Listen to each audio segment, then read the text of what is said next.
Hello stunning fan, Michelle here. We're glad you stopped by. Today we're making some fire starters that would make great homemade gifts to give away or just a resourceful way to light your holiday fire. First, we sliced and dehydrated an apple that was beginning to get a little bit mushy, and then we also dehydrated some mandarin peels that we decided to repurpose instead of throwing away. You really could just use apple peels instead of the entire apple if your apples are still good to eat. Then we lined a muffin tin with some cute holiday-themed cupcake liners and started filling the liners up. We started with a dried apple slice pushed down in the bottom because they were so large. Then we filled the rest of the cup up with twigs that we had cut to 1.5 to 2 inch pieces, some small pine branches, and some dried orange peels.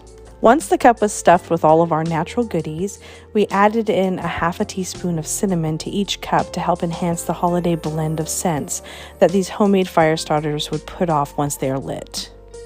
The final step was to add the melted wax.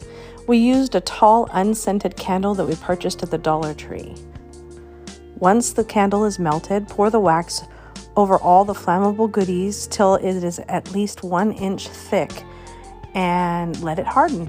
Then they are all ready to be packaged up and given away. Again, thanks for stopping by and have an amazing day.